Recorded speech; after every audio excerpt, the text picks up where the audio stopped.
Bu ko'p yillardan beri endi Snapdragon chipiga ega bo'lgan birinchi Infinix va uning ichida mushukcha bor. 5 soniyadan keyin esa itcha hamda yagona shoxni ham ko'rishingiz mumkin. Ramkasi metall va unda yurak urish hamda qon kislorod darajasini o'lchaydigan sensor joylashtirilgan.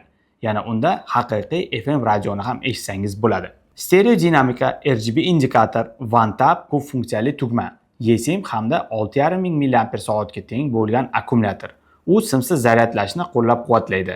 Komlektda esa magnitli MagSafe'ga o'xshagan chexol joylashgan. Salom Joybox obunachilari. Bugun sizlar bilan uzoq kutilib kelayotgan Infinix Note 60 Pro smartfonini birgalikda obzor qilamiz. Xususiyatlariga e'tibor bering. 6.78 dyuymli ekran, 1.5K kenglik bilan, yangilanish chastotasi 144 Hz. Protsessorimiz Snapdragon 7S Gen 4 AnTuTu benchmark testlarimizda 1.100.000 dan ortiq ball yig'ishga muvaffaq bo'ldi. Kamerada optik stabilizatsiya mavjud, tez zaryadlash va changdan hamda namlikdan himoyaga ega.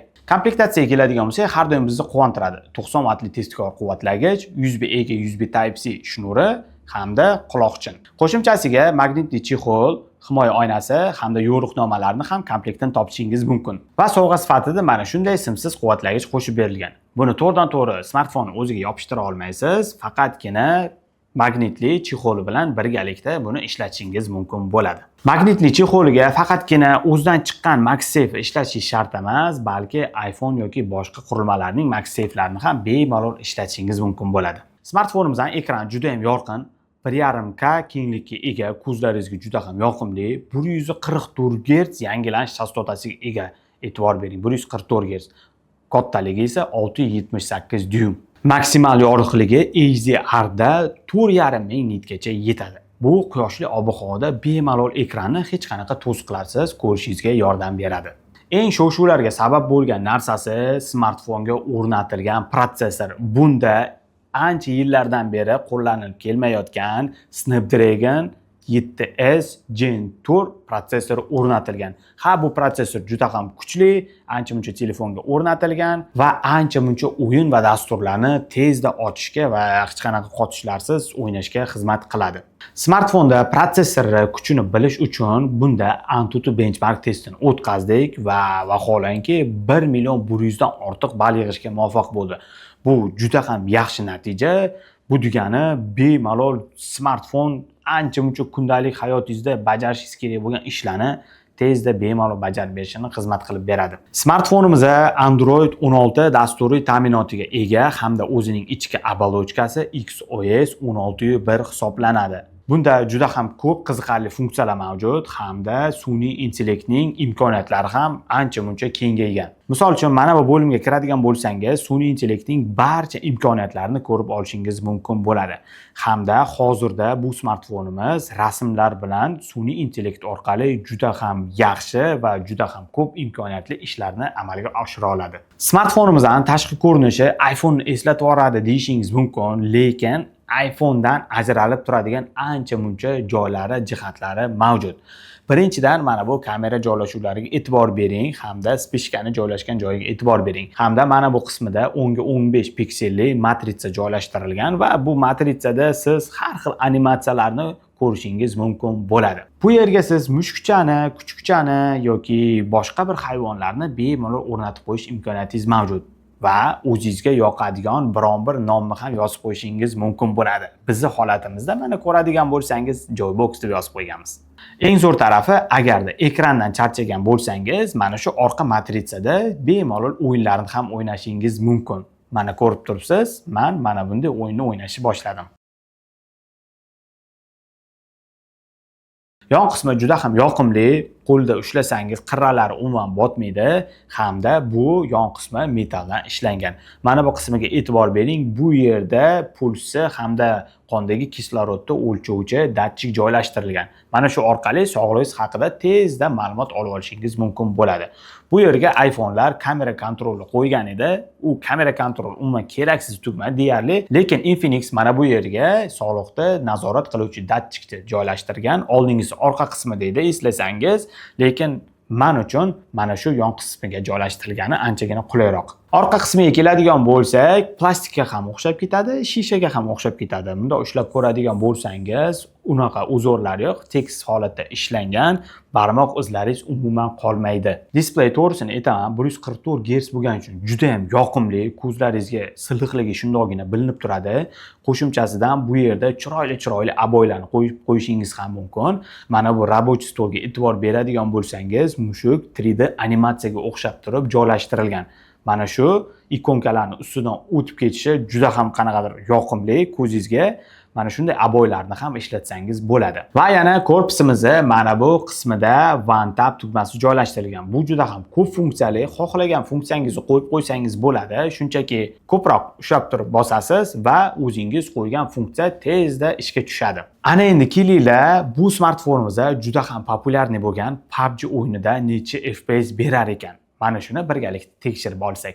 Demak, PUBG o'yiniga ham kirib oldik. Ana endi qanaqa grafikalarda bu o'yinni o'ynashimiz mumkinligini ko'rib olamiz. Mana grafika bo'limiga o'tamiz va o'zimiz nastroyka qilish bo'limiga o'tamiz. Ko'rib turganingizdek, maksimum qo'yib o'ynashimiz mumkin ekan. Extreme ga o'ta olmas ekanmiz. Ultra HD ni biz skachet qilsak bo'lar ekan. Demak, FPS ni ko'tarish uchun plavniy ga o'tamiz va bunda Extreme Plus da o'ynashimiz mumkin bo'lar ekan. Ya'ni lobbini ham shunaqa qo'yib qo'yamiz. Plavniga o'tib va bu degani PUBG o'yinini bu smartfonda bemalol 90 FPS da o'ynashimiz mumkin degani. Mana ko'rib turganingizdek, bizga 90 FPS berishni boshladi. Ana endi kelinglar, o'yin davomida buni birgalikda ko'ramiz.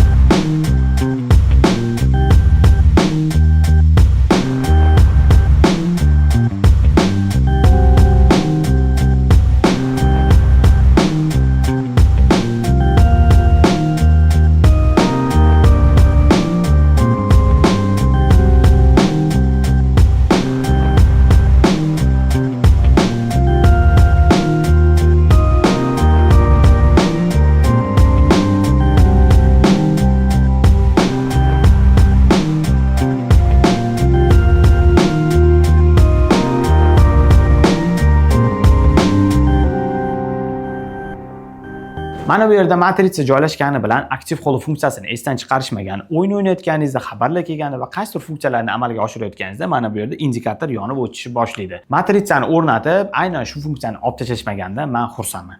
Smartfonimizda kremniy uglevodli 6,5 ming mAh ga teng bo'lgan akkumulyator joylashtirilgan. Tasavvur qilyapsizmi? 6,5 ming mAh. Bu akkumulyator bilan bemalol siz 2 kun davomida smartfonni ishlatishingiz mumkin bo'ladi. Yana bir qiziq ma'lumot, bu ma'lumotni men hali hech qaysi smartfonda ko'rganim yo'q.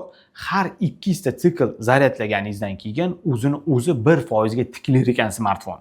Misol uchun 200 ta siklingizda 3% yoki 2% o'zini quvvatini yo'qotadigan bo'lsa, 1% ga tiklab qo'yadi. 98% bo'ladigan bo'lsa, masalan, 99 ga o'zini tiklab qo'yadi.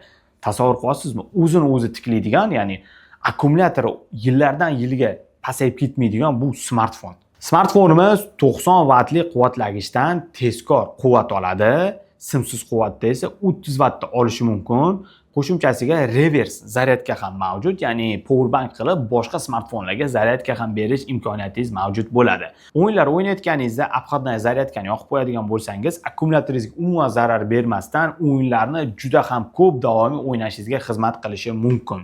Bu streamerlar uchun juda ham yaxshi funksiyalardan bittasi.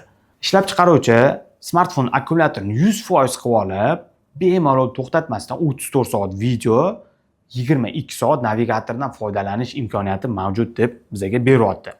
Va smartfon akkumulyatori sizga 6 yil davomida xizmat qilishini kafolatlab beryapti. Smartfonimizda asosiy kamerasi 50 megapiksel, ultra keng burchakli kamerasi esa 8 megapikselga teng. Oldi kamerasi 13 megapiksel. Bu smartfonimizda optik stabilizatsiyaga ega hamda videolarni maksimal 4K 30 kadr sekundda bemalol video lavhalarga olishingiz mumkin bo'ladi.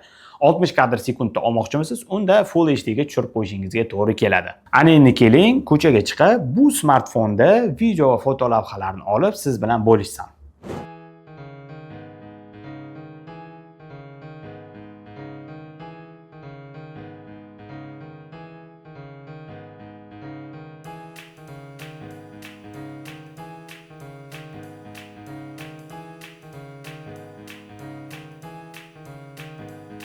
Bilasizlar, barcha Infinix smartfonda yuqori sifatga ega bo'lgan JBL dinamikalari ishlatiladi.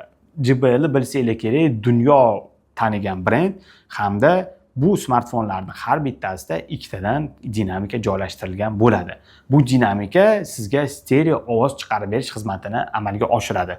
Bu degani bemalol kino, video lavhalarni siz o'sha muhitga moslashgan holda, o'sha muhitda o'zingizni sezgan holda ovozlarni eshitishingizga xizmat qiladi. Smartfon bo'yicha to'liq ma'lumotlarni sizga berdim. Ana endi xulosaga keladigan bo'lsak, birinchi bor eng xursand qiladigan narsa bunda juda ham kuchli bo'lgan Snapdragon 7S 4-avloddagi protsessor o'rnatilgani.